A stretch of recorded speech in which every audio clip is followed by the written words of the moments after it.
So the part that I like most about the earlier book, and I'll share the link, that's the 2025 book, it's actually the index, the pictures, and the questions. I don't have a specific favorite chapter, but just the index of the book. You wonder because the index is the last thing and is often not considered. But I like the index of this book because it prioritized Ubuntu again. So it's something that you need to think about. If you are writing a book, uh, authoring Ubuntu, ensure that your keywords and ultimately the index it reflects that. So it's something that I like, the index itself. But the pictures, I've shared the pictures before of African social workers who existed before us, who are talking of 100 years ago, 80 years ago, 50 years ago. They became social workers, social service workers then, and they did a lot to promote African philosophies. What motivated them? It was Ubuntu that motivated them to do what they did. And like I said, there are questions for classroom assessments, for field work, but also questions for research in each and every chapter.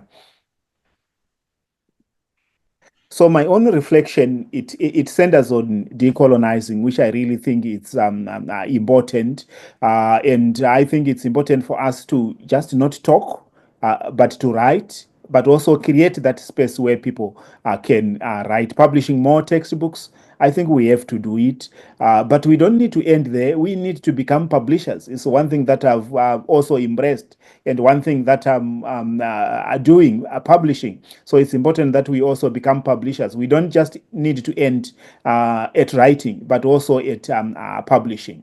Uh, Also, we need to ensure that we bring the African book market on board. That's really important because there is a market. People are buying books, but they are buying books from outside, even though they are expensive. So it's important that we bring the African book market on board. So quality publishing takes longer. That's really important in all the projects that I've contributed, including the Routledge book. So quality publishing, it takes longer. And from a publisher perspective, it's also important to clarify requirements early.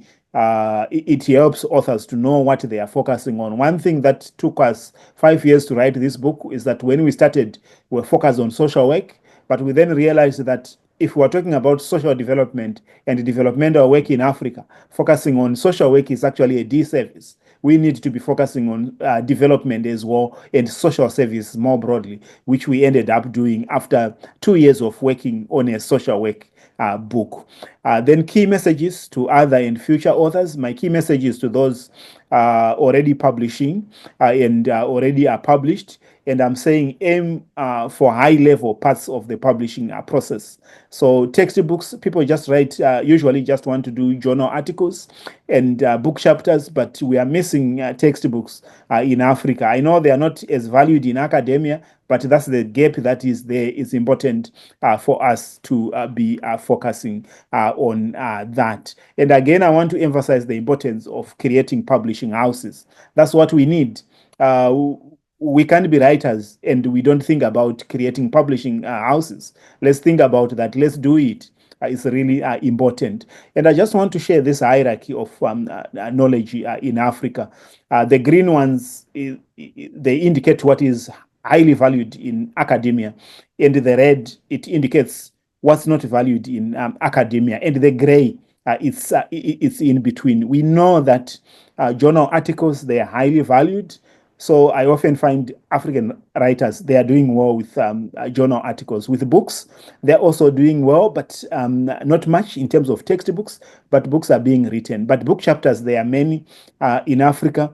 There's also print media, and it's valued, but not as the value that is given to book chapters and books and also journal articles. Social media is a gray area, but we also find good articles there, but it remains a gray area. Now there's AI. It's another gray area as a source of knowledge. It's another gray area, and we need to be constantly talking about it and thinking about ways of ensuring that decolonization happens in that space as well. But the worrying thing is that they are also fake journals. Most of them are not from Africa, they are from other countries. But African writers are submitting to them because of the pressures they face from their institutions to get published. There are also fake books. These are books where there are no reviews. You just write an essay. There's no review. There's no editing. The next week it is already published. So that's a red area. But there are also fake publishers. So people who facilitate these fake journals and these fake books, they're also there. So it's important for us to be thinking about it and ensuring that our publication is high quality so that we contribute to generation of good resources in Africa. I also want to talk about the publishing landscape in Africa, because I think just writing alone is not enough. We also need to go a step further to be publishers. So I want to start from the bottom. So the expectation is that we've got quality book chapters. Production of book chapters, like I said before, I think it's good in Africa. Then more quality journal articles. I don't think it's as good, but it's not as bad. Then more reliable media content. So media content in the previous slide, it was in the gray area. But if we get reliable content, it can be good. But I think it's very low in Africa. It's rare for you to find a good blog that talks about a social work or a development or social services and was published in Africa. Then more quality books are required, but of course, like I said, there are very few. Then more quality publishers are required. Too few. Too few publishers. I know a few publishers who are publishing in Africa, and that's a gap, which is why we then end up having to say, oh, Routledge has to publish for us. That's Taylor and Francis. We say Oxford University has to publish for us. South Africa is better. There are a good number of publishers there, but I think we need more. Then more quality databases. I can't think of any that addresses social work, social development, social services in Africa adequately. There isn't. I can think of the African journals online, which is good but multidisciplinary. In social services, social work, I can't think of any. We depend on databases from outside. Then buyers, there are far too few buyers in Africa. However, there are so many users of books and research in Africa. So that's an opportunity that we should utilize. Although the buyers are fewer, we need to advocate government involvement, government engagement, because they are the buyers who buy books for libraries and universities. So the readers are there, the users are there, but the buyers are not there. So that's a gap that I think it has to be filled. So that's my own reflection. It focuses more on the publishing aspect. I think that's important. We don't need to end at just writing.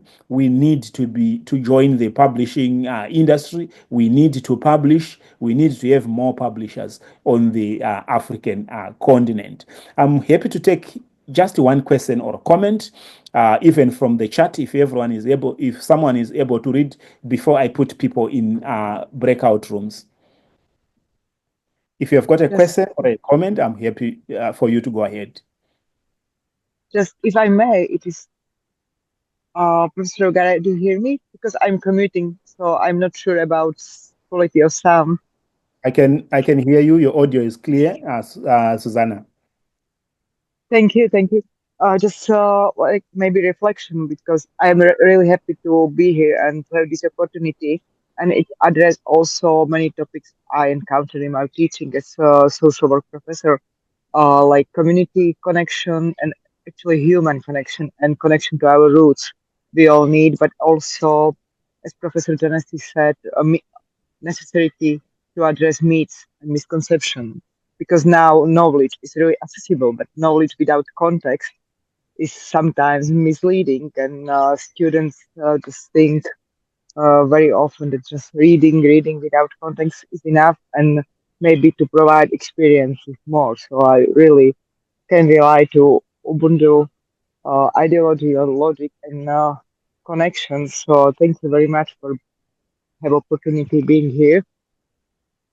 Thank you so much, Susanna, for your comments. And yes, I do appreciate that community connections, addressing myth and misconceptions, quite important. Prudence Mafa, your hand is up. I'm happy to let you speak before we move on to the next part of the master Thank plan. you. Okay, thank you, facilitator, for the chance to ask my questions. I'm Prudence from the University of Limpopo in South Africa. Yeah. I just have two questions here. I had three actually, one which was answered. So my question is, how practical do you think it will be to apply this philosophy given the fragmented state of our families, wherein we can observe that in some families there is no reciprocity, which is one of the principles of Ubuntu, where in one family there would be a lot of entitlement or a lot of dependence on one family member who's a breadwinner, whereas the breadwinner does not get anything in return. The family just feels too entitled to get the support from the breadwinner. Another question is Ubuntu only applicable for people of a certain socioeconomic class? Because even the case studies that we are getting or that we have seen are mostly from rural communities, or can I say disadvantaged communities? Thank you. Those are my two questions. Oh, thank you for that. I'll answer the first question, then also ask my colleagues to respond to the second question. Just to rephrase restate your question, is about reciprocity. How does it happen if, for example, in one family there is one breadwinner? That's a key question, and thanks so much for that. My response to that is that when we think about Ubuntu, we do have to be broader. That's really crucial. In the example that you just gave, you are looking at Ubuntu at an interpersonal level, which is good. But at a specific point in time, which I think then may miss the point. Why I'm saying that? When we are talking about Ubuntu, also think about the long term. Reciprocity may not necessarily be what you receive when I do something to you. For example, if I'm the breadwinner, then I do something to the family, I also expect to get something from the family. Think of it as a breadwinner, you are doing things for your family or for your child, but you are expecting that child to do the same to the younger ones in future when they get employed, or to the larger family when they've got the capacity, or even to the community when they get the capacity. That way, you are looking at Ubuntu beyond the interpersonal me and you. You are then looking at Ubuntu as think about intergenerational. Reciprocity applies there. Think about the community, Ubuntu reciprocity, it applies there. So it will be important for me, in my view, to look beyond person to person interaction, but to look at intergenerational, to look at community, to go beyond me and you. That would be my response. Your other question was about I don't know if it was part of the first or it was part of the second, where you said, why is it that Ubuntu seems to be more applicable to rural communities? I think that's again a good analysis.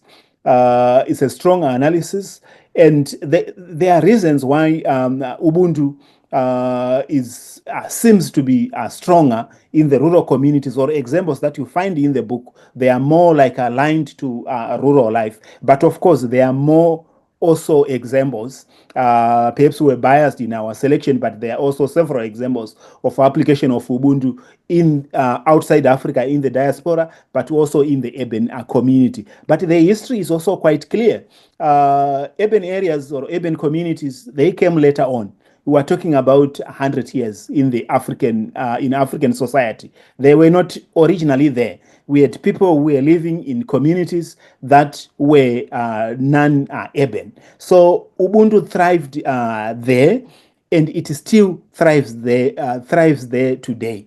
In one section of the book that talks about Ubuntu in present day society, there is an acknowledgement that in urban communities, some elements of Ubuntu have been weathered, but it doesn't mean that they are not there. You will find people living in an urban community. They've got a rural home, and in that rural home, that's Musha. That's the concept of Musha. It's still important. It's still valid. You find people who don't want burial in the city. They want burial home who, even if they have got a very good home in the city, they maintain their rural home is still very important to them. That's the concept of Musha. Then there's also the concept of Ukama. It is still overrides whether you are in rural or in community. The concept of relations is still just as valid, is still just as important. So that's what I can say, but I'm happy for others to come in and respond to the important questions that you asked. Janestic, please go ahead. Thank you so much. I just wanted to chip in with on the first question, about because it relates to is Ubuntu and all its principles still relevant and practical in our world today? And usually that question is asked because of everything we see going wrong, in the world today, people becoming so distant, relatives ignoring their families and stuff like that. And my response usually is that, it's like throwing the baby out with, the bath water. Do they say that? Because, I mean, the fact that people are living contrary to what is expected, within the Ubuntu framework does not negate the goodness and the validity of Ubuntu, right? In fact, it does help to show us how far we've moved away from the kind of life we are supposed to live. And so the importance of engaging in these conversations and beginning to teach and write and facilitate discussion on Ubuntu is so that hopefully we can begin to reawaken, these kinds of practices and behaviors and consciousness among the community. We can begin to recapture what has been lost, as a result of moving away from the life that we should have lived and began to live. Thank you. Thank you very much for that. Yes, reclaiming what has been lost. So thanks so much for that. I can see Zomuya's hand is up. Please go ahead. Thank you very much, Doc. I think you have kind of answered some parts in terms of. I'll only address the second question in terms of whether Ubuntu applies to a certain social class. I think we are looking at the reclaiming of African Renaissance, and I have talked about the internationalization of Ubuntu. I also wrote about the internationalization of Ubuntu in 2020, where I was trying to address how Ubuntu can be applied in different settings. We are looking at Africans being across the whole world, in different parts of the world, and we have people with African heritages, not because of their social class. Some they are rich, but they still maintain their connections back home, as Dr. Gary have talked about it. I also want to look into the applicability of Ubuntu in even in the Western societies. I have seen a sage in the United Kingdom where they are looking at systemic practice, and they actually use what they call social graces, looking into aspects that touches on Ubuntu. They look into culture, they look into values, they look into the interdependence and social justice, which are the core principles of Ubuntu. We actually use those ones in our practice as well, in frontline, wherein we are looking at Ubuntu being used in even in supervision for students. We are looking at the Mandela concept, which is used with students on attachment by their supervisors. We are looking at the use of the social graces when working with families. We have children on child protection. We have families that are child in need. Before we kind of explore other forms of support, we actually look into the family relationships. Do they have anyone from their family tree, from their genograms? And we explore that first to say, can you support? If they are not able, that's when we chip in and support is the last resort. So I'm looking, despite of or despite the social class, I think Ubuntu applies across, considering that we have families that are open not based on their social class, but we have rich families open to social care in the United Kingdom. They are very rich, but they are open, and we still kind of work with them using those principles, those core principles of Ubuntu. So I think it kind of applies across the whole spectrum, not only for families, but also for professionals. Thank you.